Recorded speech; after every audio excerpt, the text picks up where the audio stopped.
We're now live. No, you're not. We're not? Hello, good evening and welcome to Broadsheet on the Telly. My name is John Posterous Ryan. You're very welcome, all our readers and commenters and even the trolls.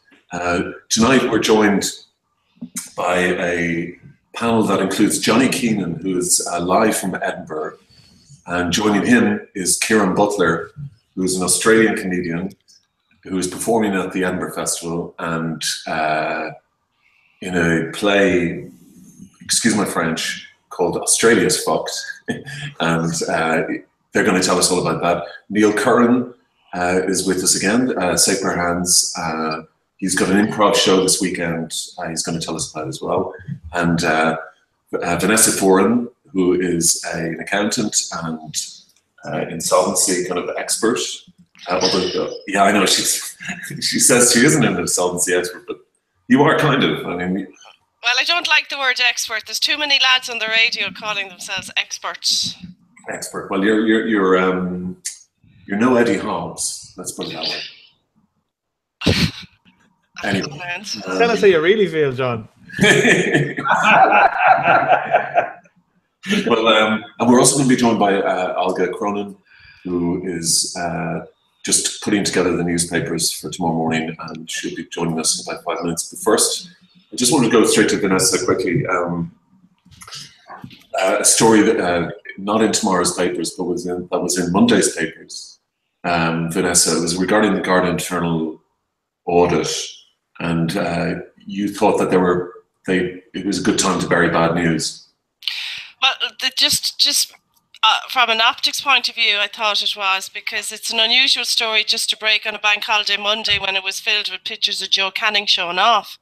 And the story, it felt like there was a bit of a plan with the Garda press office and the main broadsheets, if I'm allowed to say that without causing offence, John. But that's what it looked like. You know, why would such an important story be held off till bank holiday on the August bank holiday Monday? I would have thought it should have been a lead item, maybe in the Sundays, like a breaking story, or you know, on a main day rather than the bank holiday Monday of the August bank holiday has to be the sloppiest, laziest, slowest day of the year in Ireland. Do you know what I mean?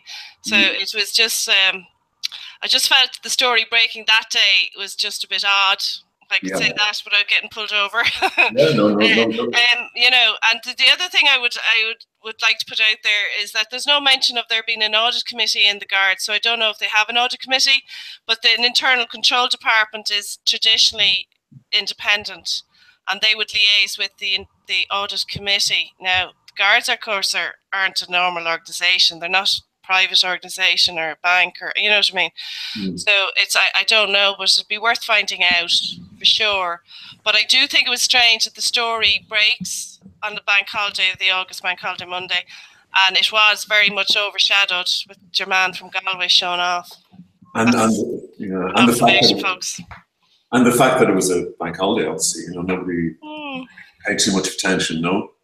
Well, if you just look at the newspapers from Monday, you don't actually see, you're actually not drawn to the story, you know, on the main sheets at all. So the story basically is that Garda management didn't tell the internal auditors about the breath test.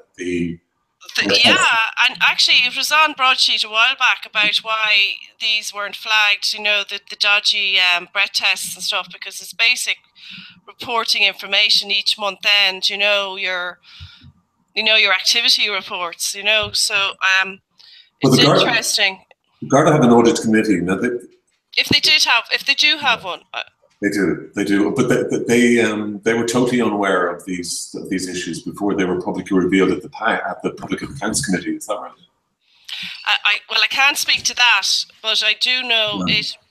You know, but just by your activity returns every month, whether it's done in a division or by station or by unit, I don't know.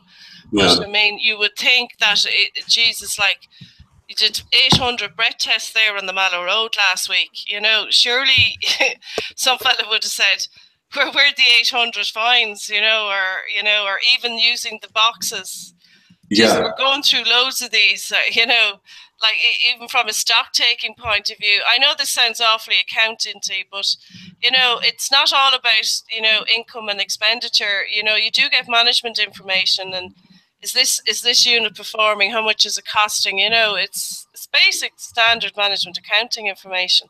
So I just it's that if Senior Garda didn't tell internal control, surely the audit committee should have mentioned it, because internal control would only be doing spot checks on different items possibly, and you know, maybe asked to investigate discrepancies in the petty cash somewhere, you know. So it's all very there's an awful lot of questions that they're not answering for the resources that they have, you know. I mean, they should surely probably have a very big, well-trained, well-financed finance function. Yeah. Well, we've highlighted it now, Vanessa, which is good. Thank you very much for that. Now we go to the funny part of the show. Yeah, no, very quickly over to Johnny. Johnny, perhaps you could interview, or rather not interview, but introduce Kieran to everyone. Yeah, well, basically, I was at the Fringe in Edinburgh a few years ago, and ran into Kieran through mutual friends, and we just had an amazing few hours, few slow beers, and just talking about life in general and how fucked up it was, and blah, blah, blah. And we were leaving, and I said, all right, man, listen, I might see you again. If you're ever in Ireland, give us a shout. He said, oh, yeah. He says, are you around tomorrow? He says, I got my show. I said, oh, you're a comedian? And he goes, yeah, I've got a show. It's called Australia is Fucked. I said, oh, man, says, I'm heading back to Ireland. Well, here, how about are you staying long? He says, yeah, I've got a few gigs in Bolton and Newcastle and such. But I come over to Ireland if you get a show. So that was 4 years ago, and we're the best of buddies ever since. You know, the best part about that story is I'm getting on the plane at press week to fly over, and that's when he rings me and he goes, he says, I booked all these dates. He rings me and he goes, this show, like, is it any good? And I said, actually, it's crap. It's a load of and now the tickets booked, I'm coming. So. Tell me about the show, Kieran. Is it's called Australia is Fucked, but is it? I would have thought Australia was doing pretty well in the last few years. Well, to be fair, the instalment I did, Australia is Fucked, for 2013, 14, and 15. Took a year off for the Olympics last year, and this show is actually called Australia, still fucked, right? I mean, I guess what you just said, Australia is having a great old time, is the thing that I've tried to do since 2013, and that's scream like a lone voice in the wilderness going, there's some really shitty things that Australia gets up to, and the world needs to take notice of them. And what I was concerned about was that if we got away with it, we're like the world's toddler in a lot of ways. Couple of 100 years old. Maybe we're starting to come into our teenage years. We're a difficult teenager, and we seem to we've been getting off the hook for a long time on the oh yeah, I'm the Aussiest bloke that ever happened. Yeah, I'm so self-deprecating. Yeah, I'm a larrikin, mate. I'm so laid back. Sometimes I just fall asleep when I'm doing stuff, and we've traded on that, and comics have traded on that heaps. Coming over to places like the Fringe and Ireland and all over the world, and I guess I wanted to explode that myth. That's a myth, actually, about ourselves. We're actually quite an uptight people, and we're responsible for some fucking heinous stuff. I mean, we've had a real good crack at the genocide of the Aboriginal people. The last 4 years, we've been locking up refugees without trial, without so much as buy or leave in concentration camps offshore. We've got a disgraceful attitude to climate change, and we elected a guy called Tony Abbott in 2013, who was basically he was the harbinger of Trump. I mean, Trump's a cover band of this guy, and he was very. Sorry. He was very, very right wing, wasn't he? Abbott, Yeah. completely right wing, completely insane. I mean, he's still around, just banging away. The other day he said, "We're going to have it's pathetic. It's just horrible to talk about. But we're in the middle of same-sex marriage still going on and on and on. We're going to have you guys had to have a vote because it's part of the Constitution. You have to have a referendum to change the Constitution. This is not in our Constitution. It's a law, right? For some reason, the nation's Parliament, based on Tony Abbott, decided they're going to turn same-sex marriage into some postal plebiscite, like an opinion poll, non-binding, just like Brexit, right? Doesn't matter what the result is. No one's bound by it. He's still banging on with this stuff. Oh, it's not a vote about same-sex marriage. It's a vote about political correctness. If you don't like political correctness, vote against same-sex marriage. Wow. It's my opinion is Australia was in danger, was like an infectious disease that was in danger of infecting the rest of the planet. Because if people look at a country like as lucky as Australia, with all that economic good fortune, and we still behave like a bunch of assholes, that's not a great example, is it? The rest of the world's like, look at them with their beaches and koalas and their trees and sunny days. They should be happy as. Nah, they've got more money. They're growing at 3% in the economy, right? The rest of the world's going backwards. We're still locking up refugees in concentration camps. Lord help us if Australia actually has some economic downtimes. Kieran, we get the impression that it's very, very, very gay friendly.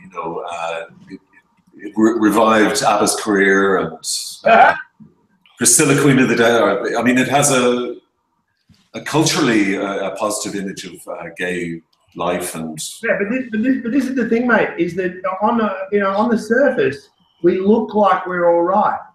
Underneath, there's this stuff going on underneath. There's a dark psyche to the way the nation functions. Now, you watch how this plays out over the next few months in Australia as we go through all the trials and tribulations you guys went through with your vote. We're going to have this postal vote.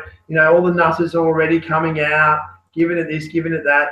And, I've got a bit in the show where I say, for the sake of just doing material, right? I've got a bit in the show where I say they did an opinion poll in Australia. 70% of people apparently agree with the concept of same-sex marriage. You'd think most politicians look at that and go, right, I'm doing it. I'm legalising. I'm going to Parliament tomorrow. We have a vote. Happy days. Job done, right?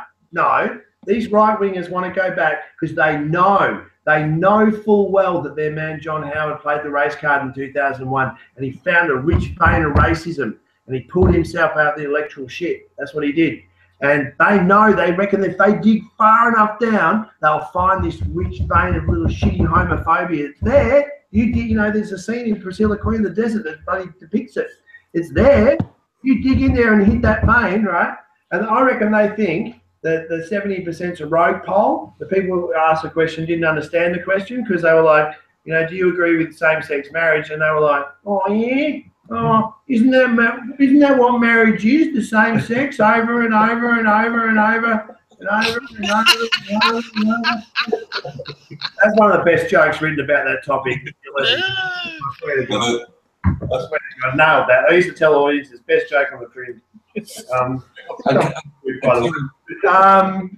So that's the long and the short of it. Is I'm on a mission to tell people about what's going on. I mean, we've had the human rights, UN human rights guys. They're on our back about the concentration camps, as you would be. I mean, they went out of fashion in the 40s, didn't they?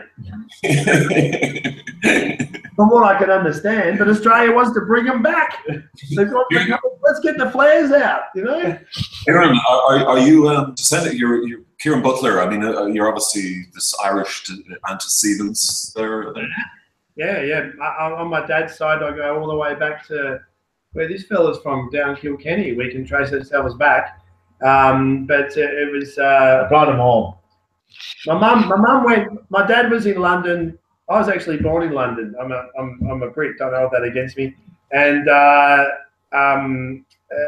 my mum's from New Zealand. She jumps on a boat, comes over, meets my dad, goes, "Why don't we go live in Australia? It's bloody great there. Fucking fantastic, So that's how I end up there, and I felt the sting of Australian racism as a kid, even though I was bloody English. You talk different, they don't like outsiders down there. They've got this whole thing where the outsiders come in, and then you get beaten up for a while, and then they accept you. It's very strange.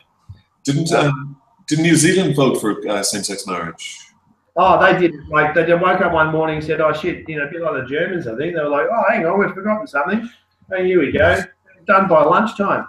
Easy days.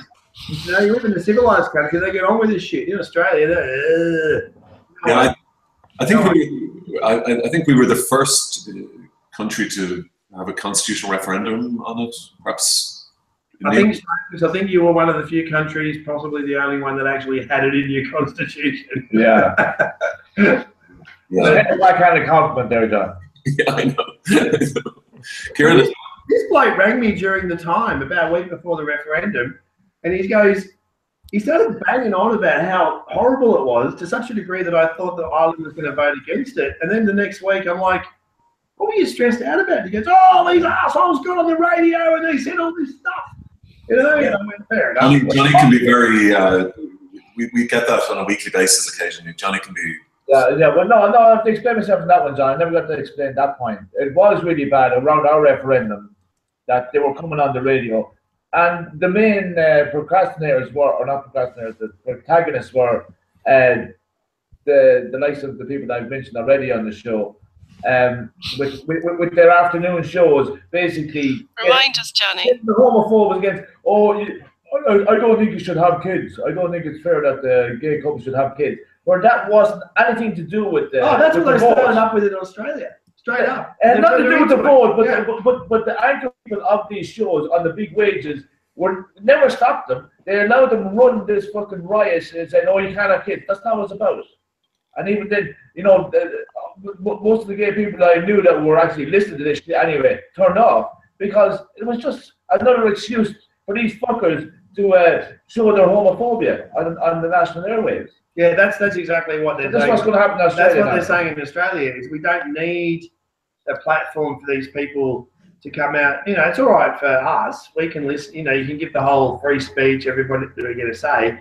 But there's always this talk of like some typical 16-year-old who's going through all the motions of dealing with sexuality to begin with, and they've got confusion about that, and then they see some politician up on the thing. Oh yeah, when they have children, they'll go to the fair and spend money on fairy floss and all the stuff they go on with. Nobody can understand it. None of it makes any sense. And Kieran is the... Who is your man who is the drag queen who did heaps of work during your... Andy. Yeah. It came out. He came out to Australia and tried to warn us: don't go for this thing, this vote, this public vote, because we don't even need to do it. It's like Brexit. It's not even binding. It's just a stupid. The right wing of our Conservative Party, and your man Tony Abbott's right behind it. He's such a toe rag. Kieran, if there's a majority, like this is not a constitutional referendum, then it's just like a... No, it's not the Constitution. You can change it with the stroke of a pen in Parliament. Yeah. There's private people within the governing party who would pass this. There's all this political stuff going on with a bloke trying to save his leadership. You know how that goes on. Guys, he's not. His leadership's under threat, so he's got to do this deal with that bloke and this deal, look after these people, and they'll do it at the expense of just people's basic human right. Yeah, but it's fair to say now, if Australia's fucked, I think it learned a lot from the way Ireland is or was. Mm. Because what's Australia made up of? Same thing as America. An awful lot of people from these islands, Mm. So it's about a reflection. And Neil, Kieran, this is Neil Curran. Neil is he's an improv. Improv is his thing. Who are we talking about? Sorry, Neil.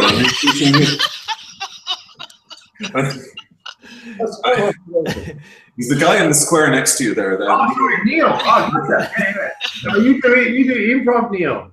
Yeah. I'm the improv Neil, yeah. Right. How are you? Neil makes it up on the spot. Okay, just because Neil will know what I'm talking about, I'm obviously the world's worst panel guy on a Google Hangouts telecast. No. Well, it makes Makes a nice change because the only bit of exoticness we used to get is Johnny down in Kilkenny, but now your accent is mixing it up a bit. So Johnny's going to lose the star factor now that we have an Australian on the panel. It's very good for him to dare. I think, Neil, Ireland, I mean, it lends itself to an Irish version, Kieran, and perhaps Neil could have a go at it. Ireland is fucked, no? Or... Well, Ireland was always fucked. I let anybody, anyone can use the is fucked thing. There's no copyright on that. Oh. Perhaps, Kieran, there's a chance for us to do a competitive which country is more fucked than the other show in Edinburgh next year. We can be more fucked than you can. We'll see your gay vote and we'll raise you with abortion. Hey, the Irish women sorted them out the other night, lads.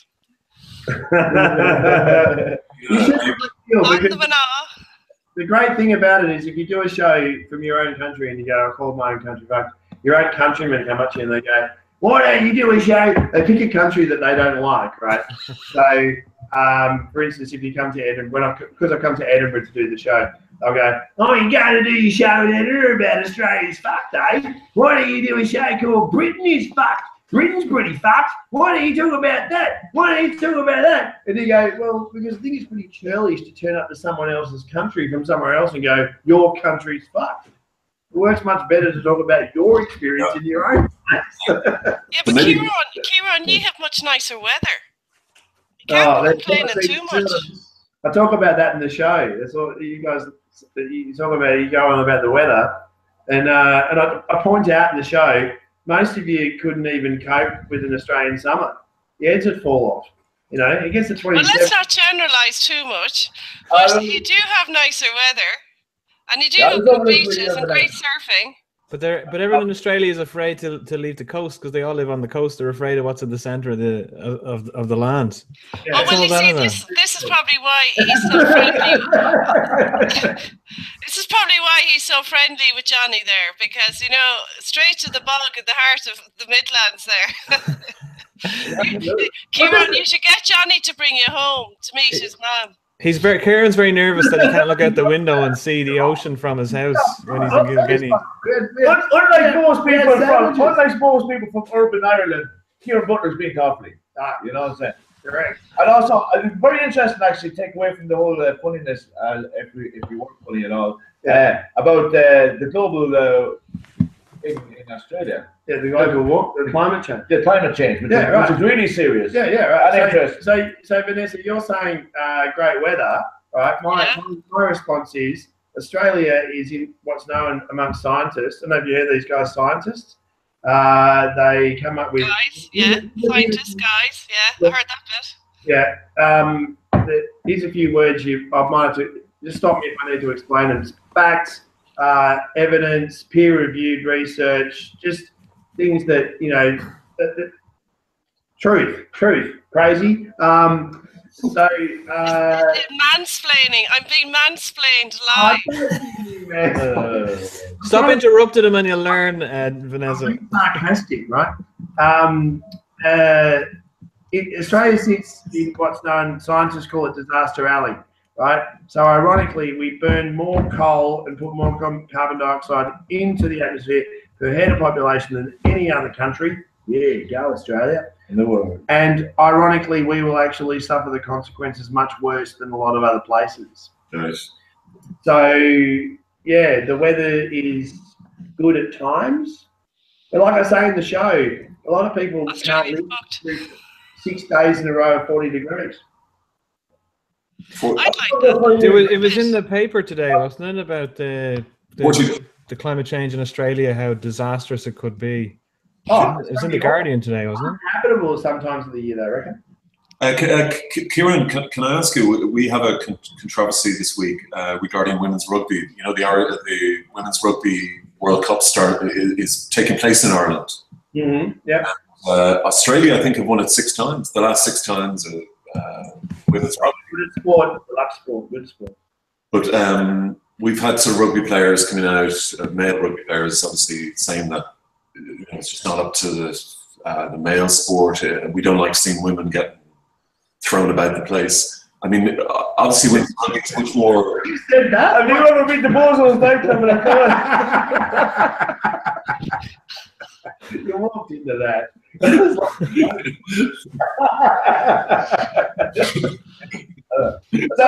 Someone like that's a night, a Thursday night. It's probably better than on a Saturday night. I have a serious question, but it's gone now.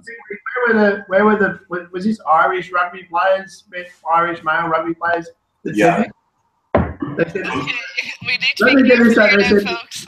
it's not up to the right standard, and they're not sure if they like seeing women thrown about. That's their take on it. Well, you know, a guy said today, I don't want to. He was saying, well, who wants to see a woman being hit? Well, it turns out heaps of people. No, don't laugh. Right? No, it turns out that's a load of crap. We've just had one thing. Oh, this is going to not sound good, but I'm going to say something positive about Australia. So just cut this out of the broadcast if you possibly could. We're actually live, Kieran. In Australia recently, we've got Australian rules football, and we've got the AFL Women's has started up this year, and they've put the AFL men's teams have had women's teams join in their own league. And I don't think people love seeing humans just running at each other going whang, and I don't think they particularly care what gender they come from. That's the point. And it's silly to pick on the standard. You have to start somewhere, and the standard will get better. That's just Women's football is a lot better than male football, I reckon. I used to love the World Cup, but now I see the Women's World Cup, and I'm drawn towards that because it's more of a skillful game. And I think women do it. And look at it. I love a rugby. I haven't seen it. Look at women's. It doesn't become. It's not so brutish. I've seen some women's rugby. It's not so brutish. But look at women's soccer, like all over the world. Sometimes those games are more. Our own Stephanie Roach, folks. Yeah, did you like those? No. Check it out. Yeah. Just there on the women's football, up until a few years ago, the women's Gaelic footballer was much easier to watch. We know it was none of the snorty pulling and dragging we had to witness for years. And, the lads' game has gotten a bit sexier lately, but the women's football was way nicer to watch. Do women play hurling, or are they just can they only play camogie? Well, camogie is hurling. Is hurling. Yeah. Oh, okay. We played the same size pitch as well, John. Why is it called camogie then?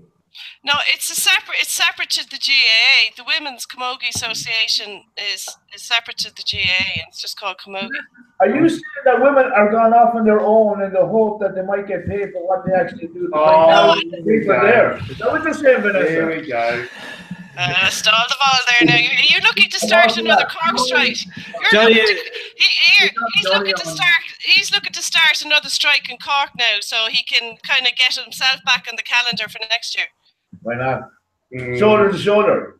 Well, that's the foreign game. No scabs in the GAA. There should be no scabs in the GAA. Everything should be picked off. The camogie going off outside the GAA. The women's. More of it. Bring it on. The Women's Camogie Association is. Have you done a whole show where you talk about the GAA? No, not yet. Football, hurling, handball, You should hear women's football, and rounders. It's 5 Gaelic. You can talk about it from Kilkenny to Galway. About that. No. Neil, do you enjoy watching when Hi guys. Sorry. the clash of female bone against female bone? No more or less than I like watching the clash of male bone against male bone. I've lost interest in most sports a long time ago. Really? So it makes no odds to me who's kicking the ball around the field. It's all cricket to me. Sounds like your man's a bit. I reckon he's a bit threatened when he says stuff like that. Oh, not sure if they should do it. I can't. You can't make an argument. Who was it? Who said it? It was a rugby player from Cork who had a column in the Echo. Said that. And is it an Irish international? I don't know actually. I think he's certainly a big player in Cork. I'll check up the name. Olga has just joined us. Olga Cronin from Broadsheet. Kieran. Hi, Olga. Hey guys, how's it going? Kieran Butler is the author or the creator of Australia's Fucked, satire on Australia, and Johnny and Kieran are in Edinburgh this evening. Brilliant. Hi, Kieran. So Olga's just going to go through tomorrow's papers. Okay. That have all come in now, haven't they? Yeah, we have the Irish Times and the Examiner. So just bear with me now. So okay, can we see that? That's the Times there. Yeah. So we had the Examiner. So third-rate tax for middle earners. So that's the lead story there. Reduction of income tax burden on squeezed middle considered. So basically, it's a story there by Daniel McConnell, the political editor. So there moves there to introduce a third-rate tax. So middle earners who earn less than the average working wage, but who pay the top rate of tax, may be moved to a lower third rate of income tax under plans being developed by the government. Junior Finance Minister Michael Darcy, in his first major interview since taking office, obviously with the Examiner, is saying that this is something, has said the squeeze middle have to be given a break in terms of how much tax they pay. So essentially, it's talking about, where is it? So basically, Darcy outlined a possible third rate of income tax, which is between the top marginal rate of 40%, which is paid on all incomes above 38,000, and the lower standard rate of 20%. So that's there in the right. Martin sent Corbett family ambulance bill after murder. This is in relation to the conviction of Molly Martins and her father, Thomas Martins, of the Limerick man, Jason Corbett, in North Carolina. Her brother, or sorry, Jason's brother Wayne, was on the radio this morning, so I presume it's about that, because he was saying that, yeah, the family sent, the Martins sent the Corbett family the ambulance bill. There down at the bottom, 760 children aged 4 or under are homeless. So this is on the back of the census figures that came out today, which found that there were, so on the night of the census in April 2016, there were 6,090 something, or sorry, 6,906 people overall who were homeless. But everyone, probably, like last week we were talking about it, and if you remember, Anthony Flynn was worried about the Department of Housing homeless figures because they were about 2 or 3 weeks late, but they came out last Friday and they actually they're much worse than the census figures. So while that says there's close to 7,000 people homeless, the most recent figures show that the actual figure is much closer to 8,000. So, but from the census figures we have, there was a much bigger breakdown of people who are homeless. And I think, if I remember just off the top of my head, I think there was something like, was it a third of the people who were homeless, or of the adults, or of the people who were in the labour force, they were working. So I suppose that's the working homeless. Then there at the bottom, then Halligan slams McGrath's comments as unrepresentative of Lions. This on the back of an interview that Vinnie McGrath did, and now John Halligan, the Waterford TD, has come out against what he said. The Irish Times, killer given access to knives in jail after machete attacks. A man who stabbed a fellow inmate to death in Cork prison was given access to knives in the jail's kitchen a month after his arrest for a series of machete attacks. That's a story by Conor Gallagher. There's a story, just to bring attention to the top bit there, there's obviously an opinion piece by Laura Slattery. It's probably online already, I'm not too sure. Gender imbalance in the boardroom. So that might be interesting.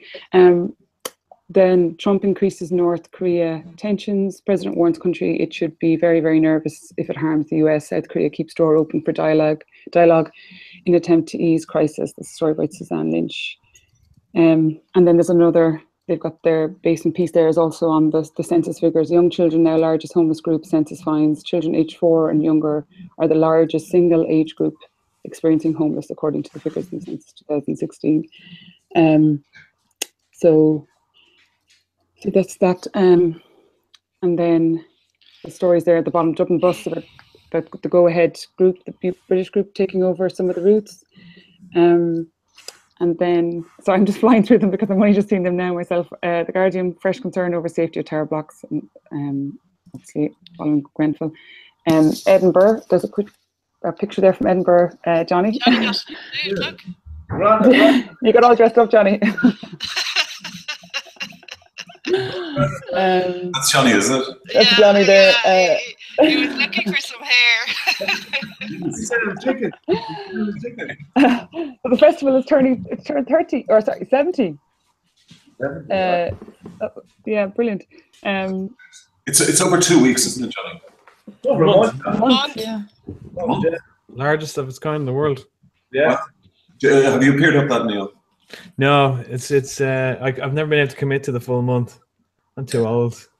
Very good. But it has. I know people who've found their fame at it, and we're seeing more and more Irish. We obviously get this usual contingent of Irish stand-up comedians, but we're seeing more and more Irish arts groups go over every year, which is great. You might get over there, Johnny. Have you met a lot of Irish there yet? Yeah, it's a feast for the eyes, as Neil says. Like they would have all cut their teeth there, like Monty Python. And if you can, like, it's a big thing to commit. But are there many Irish up there now? I mean, there's lots of Irish, John. A good friend of mine, Richie Sheehy, is from Cork. He's living in Amsterdam. He's doing about 4 shows a day because he can. He has the energy. And Edinburgh is an amazing city. It's built on 5 hills like Rome, so you're up and down, and the architecture is fantastic. But you're coming in and out with gigs the whole time, and it's just a feast for the eyes and the ears. Your mind will be blown. It is the Mecca. The whole city's a stage, isn't it? I remember being out years ago. Yeah. Well, Kieran, have you seen any good Irish talent this year? Or at the festival, I've been head down, up, working for my show. It's things will open up a little bit in the next. That's the great thing about it being 4 weeks long is that you get in, you're focused on your own show. I've seen a friend's play. We saw a gig this afternoon. We caught Richie doing his stuff this afternoon. He's good value. But yeah, it's just, I tell my audiences every day, it's a magical place to be at this time of the year, this city. I mean, Edinburgh is impressive anytime, but the buzz at festival time is, there's nothing like it anywhere in the world. I mean, I think performers and audiences just keep coming back because if it doesn't destroy you, and as a performer it can, you just keep coming back for more. So it's hard work for performers though who aren't big names because you'll see them dotted all over the streets, flyering the shit out of their shows. You know, because it is literally a meat market. It's like the equivalent of Copperface Jacks for promoting your show. You just have to get out there, stick flyers in people's face, and hope you get a crowd. And you can get acts that are performing to 2, 3, 4 people. That's just so competitive. But there's it's a treasure trove of talent. Can I give a shout out for a couple of Irish improv groups that are there, going to be there in the next couple of weeks? I know there's 3 over there, and one escapes me, the name escapes me, but the name that I do, there's 2 girls who perform as a duo. They're called Jess SS. That's Jess with loads of S's afterwards. I think they're performing this weekend. And next week or the week after, there's another Irish group called Autocorrect, which is autocorrect spelled the wrong way. So they're improv groups. Give it a little shout out. They're going to work hard. That's great. And Kieran, what nights is Australia is effed, still effed? Yeah, we run at Black Market. So we say flopped on Broadsheet, by the way. Sorry, go on. Yeah, good. You jump off the train at Waverley Station in Edinburgh, and just around the corner is our venue, the Black Market. We're in room 3. We've gone to a lot of effort to make the room very much like Australia in 2030, basically almost uninhabitable. It's a proper Edinburgh venue in that regards, thick and hot with the heat of other people's bodies who were there 3 days ago. That's a special skill. Are you just talking about Johnny's hotel room now, or are you talking about something else? It's a Christmas office. It's a Christmas office. The wallpaper. That's what my visit is going to be like. Our Christmas party done. It smells like Australia anyway. Look, we're there until 5:30 every night, all the way through to the 18th, and we've got a few other slots dotted around the town. If you go to a website, AustralianAlternativeComedy.com, I've got all the dates up there, and we're adding a few more here and there. We're just trying to get as much done as we can. And Neil, I take your point. I mean, I came to this festival in 2003. I was out on the street, hopping my ass for like 4 hours a day. It's a rite of passage for everybody. And I did a show called Che Guevara on the Fringe a few years later, where I talked to audiences about the inside workings of how the festival works and how it's this beautiful microcosm of the capitalist system that all of us actually live in the rest of the world. You know, the performers of the proletariat, the people who run the venues, you know, they're the bourgeoisie. They own the means of production, and but we're performing as part of the free fringe. So we should give a shout out to Peter Buckley Hill. Peter Buckley Hill comes here in 1996, decides this thing needs a shake up. It's turning way too corporate, like any microcosm of the capitalist system we live in, and he starts putting on free shows. And that's really important for us to mention. You can come and see my show for free and pay what you think it's worth at the end.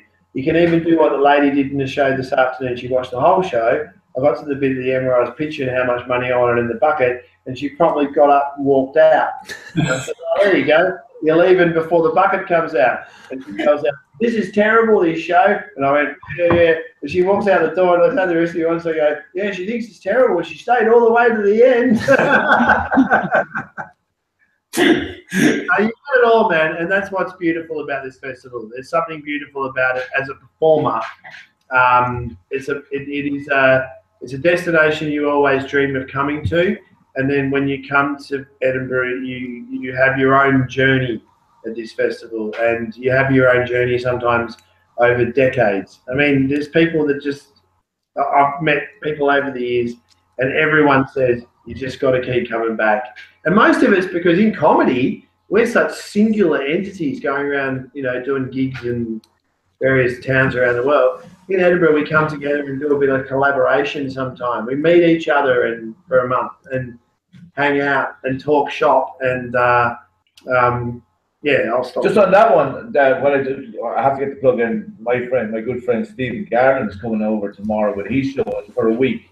Stephen Garland, and he was a comedy promoter in Barcelona. He set up the first multilingual and still the only multilingual comedy festival in Barcelona. And he's bringing his show. He's essentially a promoter, but I don't want to talk about the show because there's a hook in it. And he's got a few guys that he's worked with down through the years in comedy, and that's another free gig, you know. People give what they want. So I have to get that in. The predisposed. And Eleanor Tiernan, saw her show a couple of years ago when I came in, and she's a great act, a great Irish act.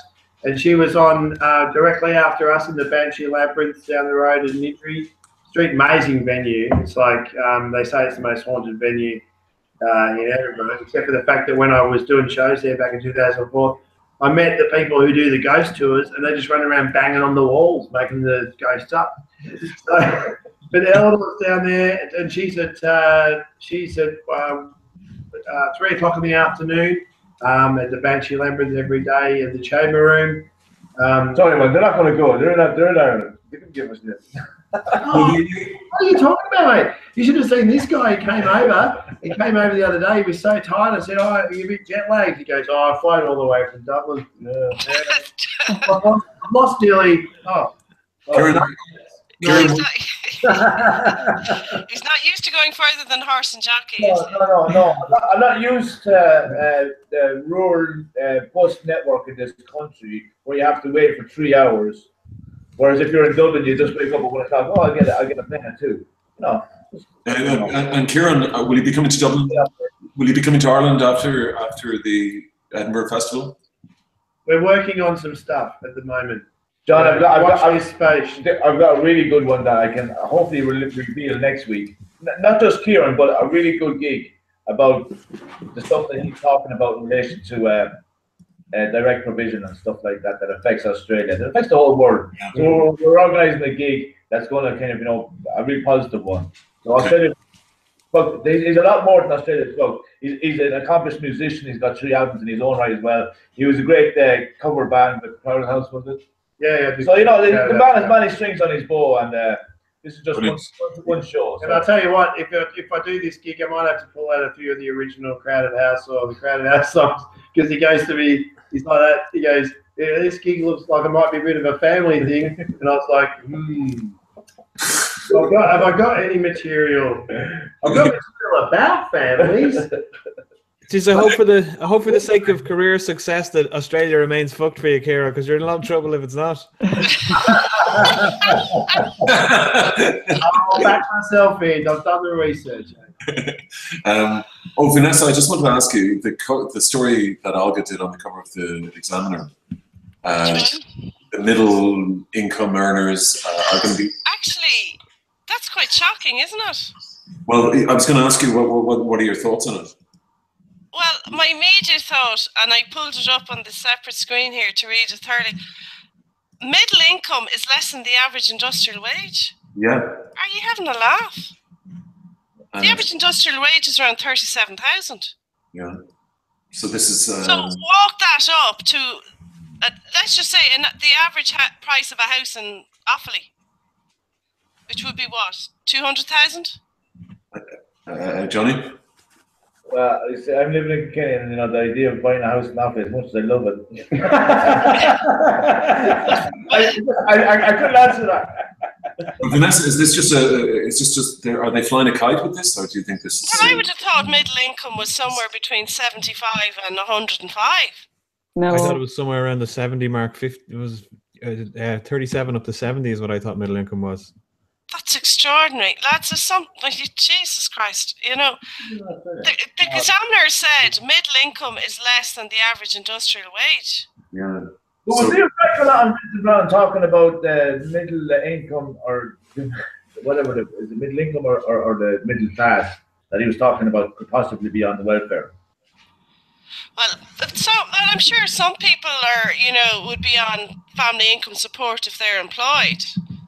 And they probably get extra help, for communions and stuff like that. But Jesus Christ, I actually think they're doing people a favour if they're earning less than the average industrial wage. Yeah, I mean they're. This is just getting press out there and not actually looking at it. It's like this thing that was on Broadsheet today about the renovate and leaseback scheme. Putting money up there, but not actually working it. We're funding this, we're funding that, we're funding this, we're putting all this money, we're investing 200 million here, and it actually doesn't get invested because it actually doesn't work. You know what I mean? Like, it's all about the press, the launch, the press release, what's in the Examiner, what's in the... Yeah. Like, do they really think they're doing... Like, to call people middle income earners, and they're earning less than the average industrial wage. Yeah. No, but maybe he's talking about the squeeze middle. I think I figured it out. The squeeze middle is actually the Midland. All right, with all due respect, now this isn't funny. No, it's serious. The middle income earner is maybe I've interpreted it incorrectly, right? But middle income earner is earning less than the average industrial wage, and we actually think Fine Gael are thinking they need to dig out. Sorry, there's something seriously rhymes with something there. That is just extraordinary. But Vanessa, these are then the squeeze middle. Is this the squeeze middle, mythical, or this? But I would have thought the squeeze middle were the people on 75, 85. Yeah, I thought it was they those have guys. Yeah. 350,000 euro mortgages. They have car loans. They have childcare. I mean, that's 75 after tax doesn't go very far. Certainly not in Dublin. If you have childcare, like childcare comes from your after tax income. So, do you know what I mean? It's 800 to 1,000 to 1,500, depending on the number of children you have. And that's a mortgage payment.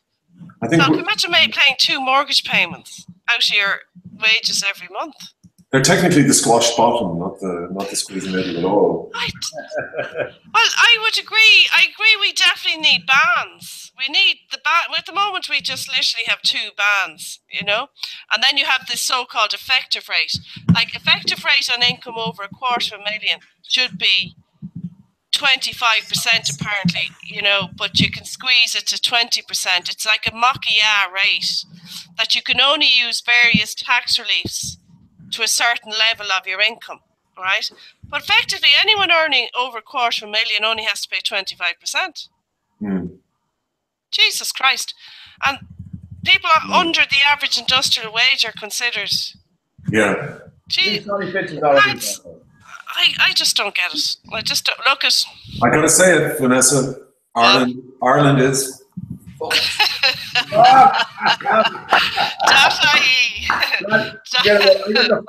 got the franchise. I'll sell it to you. Can I just say something really? And I'm just not trying to be really serious, but do you remember Michael Taft, John, wrote a piece about the myth of the squeeze middle? And he was saying, I'm just looking it up there just to make sure, but he was basically saying that the 54% of people in Ireland earn less than 30 grand. So he was arguing that the median wage is probably close to 27,550. Yeah. I always remember that and thinking. Yeah, but just take their tax and PRSI off that and USC. That would say give them maybe 24,000 a year. Right, max. So that's less than 2,000 cash a month. Yeah. So if you have a good mortgage, a tracker mortgage, maybe you're paying less than 1,000 a month. Okay, that leaves 1,000 a month for your childcare. You're going to the pictures once a month. Your takeaway once a month. You know, your lunches, your clothing. Whatever. Do you know, that's has to be below the. I mean, if somebody even ran the reasonable living expenses, that has to be below that. You know, and I tell you something that I always find interesting. If you're a foster parent, you get like about 310 euro a week from the HSE. Yeah. Plus children's allowance. If they put the cost of, you know, providing for a child at that kind of money, yet squeezed income, we're looking there, could be living on less than 2,000 cash a month. Now people might view this back and they're on the dole and saying, Jesus, I'd love 2,000 a month. I appreciate that, okay? But, you know, working and, you know, on 2,000 a month, particularly in Dublin, that's penal. It really is.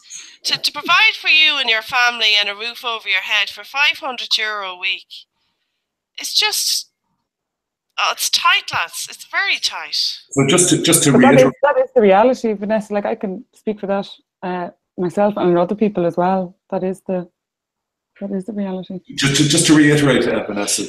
Sorry, you were going to say? No, it's just the way to call it the squeeze middle. I think that's almost patronising, letting them think they're almost middle class. You know, I mean, put it this way. I mean, if you were to look at school fees pick a Dublin school, posh school. Blackrock. Oh, well, I mean, would there be change from 8,000 a year on that?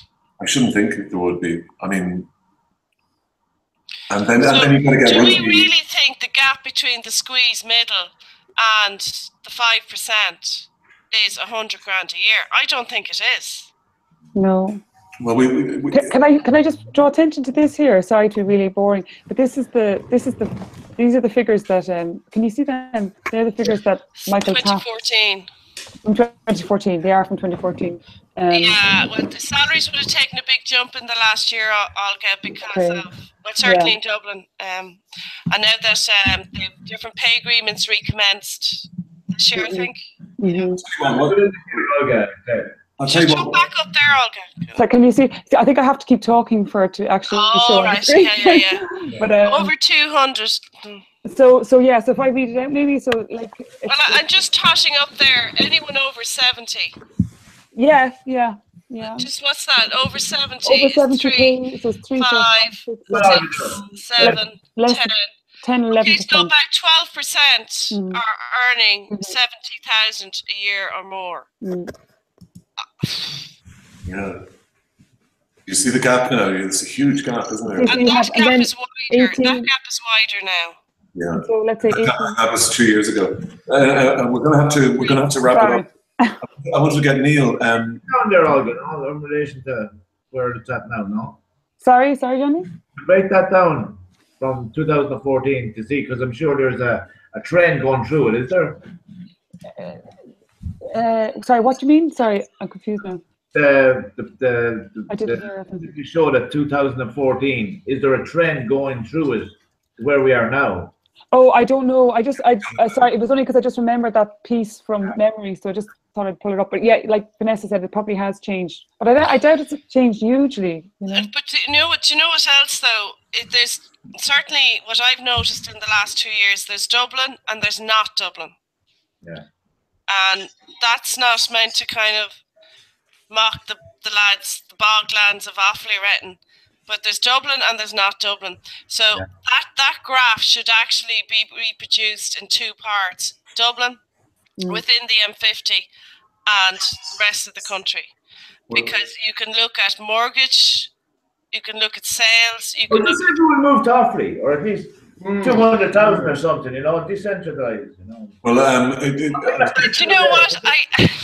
Edinburgh Offaly, Vanessa, say no. let's go back over this next week. I mean, maybe we'll talk about the idea of like London waiting. You know, that extra that you get for living in London, when perhaps Dublin. You do. You get, and actually London is graded as well. You get the allowance, and childcare you get the different allowances for the different within each ring. Maybe it's something we'll discuss next week. Neil, I want to quickly go to you because you have a big improv show this weekend. Yeah, this tomorrow night and Saturday night. The event is called Play. It's in the Pearce Centre Theatre. So it's a weekend of improvised plays, one acts, what we call monoscenes. And I'm performing in an improvised musical tomorrow night at 9:30 for my sins. Wow. So all trolls and everything are invited to come down, and then you can slag me in the flesh and for real and bitch about it on Monday on the site. And that's at the Pearce Street Centre. And the Pearce Centre, so you can bring your Sinn Féin banners. It's the Pearce Centre Theatre on Pearce Street. It's a lovely venue. So, 27 Pearce Street. And number 27, yeah. That's 9 tomorrow. And we've shows at 7:30, 8:30, and 9:30 at night, both days. Okay, but your musical's at 9:30. My own musical is 9:30 tomorrow, so that's either the one to avoid or the one to go to. So all the trolls are welcome. Brilliant. And maybe you'll sing a song from sing us out there. Would you sing us out there, Neil? Neil, can we just say goodnight to George as well? Again, he's groaning in the background. Come here, George. He's George. Looking into space. There's no testicles anymore. He's a changed man. He was in the vet today though, because his nose is changing colour. We were very worried about his nose, but he's all good. Oh man, that's terrible. Well, I'm really sorry, George. Not half as sorry as he is staring into space at the moment. Oh, he's just confused. Terrible. I think we look back on it and think, "What? We knew your dogs? Why?" Hold on a second. No. I knew it was my dog, Jinx, and there's reasons behind it, you know. Yeah. What were they? I bet said you didn't want Look. to say something because we need to go to Neil. There he is. There he's dying to go out for his nighttime pee. Oh, he's so cute. He looks less testosterone than last week. I guess that's the. No, he's a rescue, and it's always worth. It's important that we do go for people considering a dog to go down to the local rescue centre and save a poor animal's, poor creator's life. This fella was a mess when we got him, but he's got a happy home now. And he's like rescued for this. I'm surprised the rescue didn't do the job for you. They don't usually give out animals unless they've been. He's a bit of a backstory. Okay. Yeah, he's in good. He was horrendously distressed when I got him. Terrified of anything with a heartbeat. So it took a lot of work. Had to get a dog behaviourist and everything. There's one for the trolls to talk about. Dog behaviourist and everything for him. Lads, there's no trolls. God's sake, there's no trolls. He's gorgeous. We're going to have to leave it there. Thank you so much. I just want to say a particular thank you to Kieran Butler, who joined us with Johnny Keenan. And have a great Edinburgh Festival. And hopefully we'll see you in Dublin, Kieran, before the Christmas maybe. Yeah, hopefully, yeah. Great. Fantastic to have you on. Comedy Club at Gmail, or get in contact with Broadsheet. Perfect. Thanks, and thanks, Johnny Keenan there in Edinburgh, and thank you to Neil Curran and George, the less half a dog he was the last week. Olga Cronin from the Sheet, thank you very much, and Vanessa Foran, and from me, John Preposterous Ryan. Thank you very much for joining us, Broadsheet, Telly, even you trolls. And we'll see you on the site tomorrow, or on the show next week at this time. Okay, thank you. Good night.